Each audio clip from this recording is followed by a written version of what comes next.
రాష్ట్రంలో కొత్త మద్యం బ్రాండ్లట.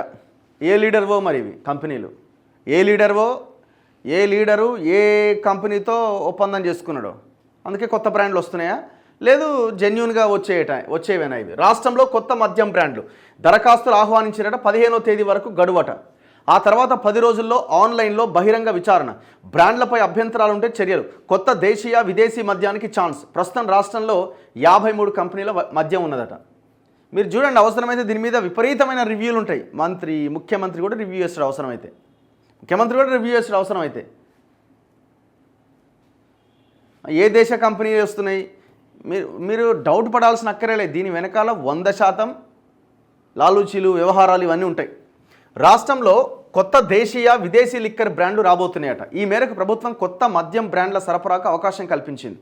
రాష్ట్రంలో ఇప్పటివరకు విక్రయాలు జరపని మద్యం కంపెనీలు ఇప్పటికే సరఫరా చేస్తున్నా రిజిస్టర్ చేసుకోని బ్రాండ్లకు దరఖాస్తులు ఆహ్వానిస్తూ Telangana beverages corporation limited notification ఇచ్చింది. మార్చి 15వ తేదీ వరకు దరఖాస్తులు స్వీకరించబోతున్నట్టు ఆ నోటిఫికేషన్లో పేర్కొన్నది. అయితే కొత్త బ్రాండ్ల విషయంలో నూతన విధానంలో ముందుకెళ్తోంది. దాంతో దరఖాస్తుల గడువు ముగిశాక 10 రోజుల పాటు ఆన్లైన్లో బహిరంగ విచారణ జరపబోతున్నది.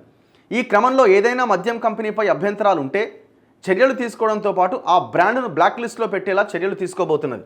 అంతేకాకుండా రాష్ట్రంలో సరఫరా చేసేందుకు ఆసక్తి చూపే కంపెనీలు ఇప్పటికే సరఫరా చేస్తున్న రాష్ట్రాల్లో తమ మద్యం అమ్మకాలు, నాణ్యత ప్రమాణాలకు సంబంధించి ఇబ్బందులు లేవని, తమ కంపెనీలపైన ఎలాంటి ఆరోపణలు లేవని నిర్ధారించేలా ఆయా రాష్ట్రాల ప్రభుత్వాల నుంచి సర్టిఫికెట్ను జత చేయాల్సి ఉంటుందని నూతన విధానం నిబంధనల్లో స్పష్టం చేసింది.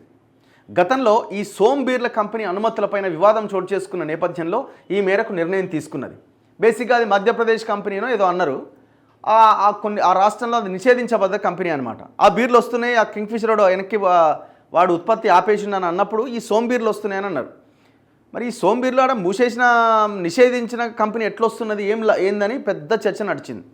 మరి ఇప్పుడు ఇట్లాంటి బీర్లే వస్తాయా, ఇట్లాంటి బ్రాండ్లే వస్తాయా, ఏం బ్రాండ్లు వస్తాయి? కొత్త బ్రాండ్లే కాకుండా ఇప్పటికే మద్యాన్ని సరఫరా చేస్తున్న కంపెనీలు కూడా కొత్త బ్రాండ్ల కోసం దరఖాస్తు చేసుకోవచ్చని సూచించింది. ప్రస్తుతం తెలంగాణలో 53 కంపెనీలు మద్యాన్ని, బీర్లను సరఫరా చేస్తున్నాయి. వీటిలో దేశీయ విదేశీ బ్రాండ్లు కూడా ఉన్నాయి. తెలంగాణలోనే ఉత్పత్తి చేసే కంపెనీలు 15 ఉన్నాయట. వీటిలో 6 బీర్ల కంపెనీలు ఉన్నాయట.